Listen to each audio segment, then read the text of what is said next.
covered this morning. Nothing like the German anthem to get me going. A young boy, 6 or 7 years of age, was writing a letter to Jesus. Christmas was getting close. And he wanted to write to Jesus to tell him the things he wanted for Christmas. I guess he figured he'd stand a better shot with Jesus than with Santa Claus. And he begins the letter by saying, "Dear Jesus, I have been a very good boy for 6 months." That's sick. What about the other 6 months? And remembered who he was talking to. And he went back and he crossed out the 6 and he put 3. And so he starts again, "Dear Jesus, I have been a very good boy for 3 months." He goes back and he crosses out the 3 and he puts a 1. "Dear Jesus, I've been a very good boy for 1 month." He goes back and he crosses out the 1 and he says, "Dear Jesus, I've been a very good boy for 2 weeks." Did I write something like that? Well, he notices on his mother's mantle, and this is still not right to him, and he knows that he can't honestly say that, and he notices a manger scene on his mother and father's mantelpiece.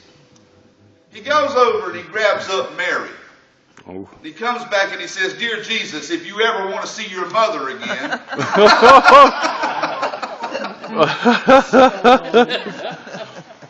You're still fired up, so am I.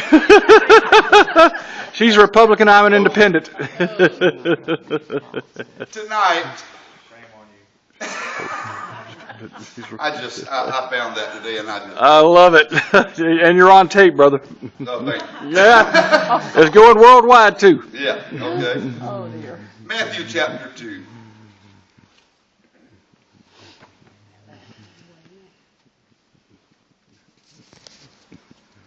Now when Jesus was born in Bethlehem of Judea in the days of Herod the king, behold, there came wise men from the east to Jerusalem, saying, "Where is he that is born King of the Jews?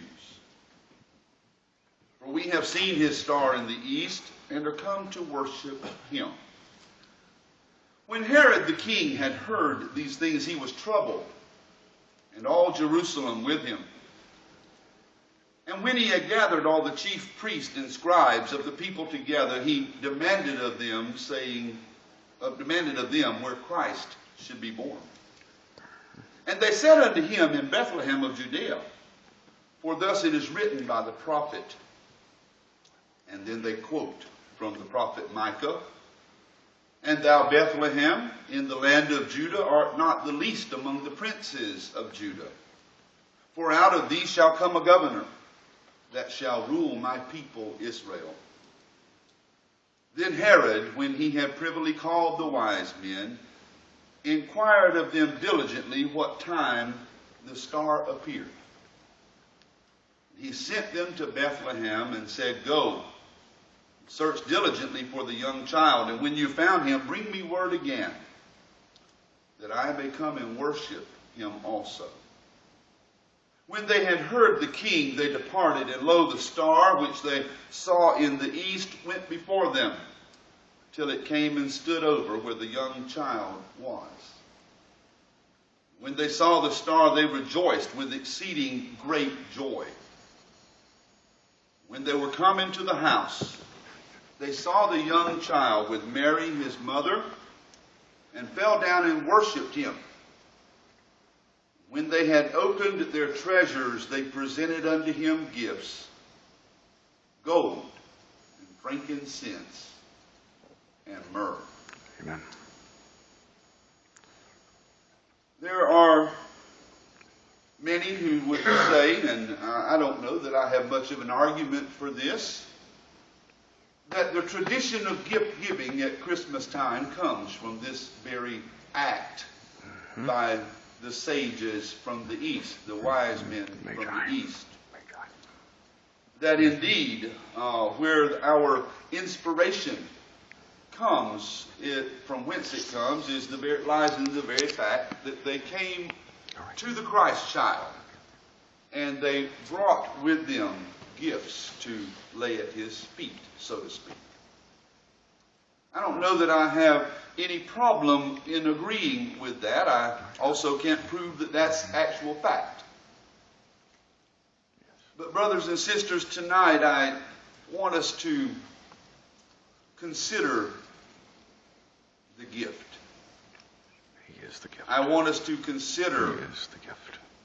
The gift in the sense that we approach Christmastide in our gift giving, but I want us to look farther and higher to the gift that we've been given. Have you ever thought or pondered the fact that anything that you as an individual know about giving, you learned from God? Amen. That didn't just begin at Bethlehem, brothers and sisters. In eternity past. I want to just share with you just a brief sketch through history. God gave Adam and Eve a piece of skin from an innocent animal to replace the fig leaves and to cover the shame of their nakedness. Amen. God gave Noah a plan for an ark that would provide for the saving of him and his household when the time of judgment would come. God gave Sarah a precious miracle child in her old age, and she named him Isaac. God hath made me to laugh. God gave the Israelites possession of a land flowing with milk and honey. God gave prophets to decry the sin of his people and to tell them of wondrous things to come. God gave the scriptures to prophesy of a Messiah who would come to deliver and to save. Amen. God gave Joseph the patience to understand the strange circumstances of a virgin bearing a child. God gave the shepherds a pronouncement by the angels that Jesus Christ was born. God gave the wise men a star to lead them to the place where the young child lay, that they might bestow their treasures upon him. God gave the world the Prince of Peace. Amen. God gave Jesus the place of sinners on the cross of Calvary. Amen. To bear their sorrow and their shame. And Jesus gave his life for them. Amen. Brothers and sisters, God's a great giver. None greater. We could learn much about giving in these lessons. But I want us to consider just a few things and juxtapose a couple of things. And then we're going to consider just a few more scriptures. You know, when we give one another gifts, I'm going to buy, or I have bought, my wife's Christmas. I am giving her Christmas presents because she is my wife and I love her. Yes. And Jean, I'm probably not going to lavish as much on you as I did on her.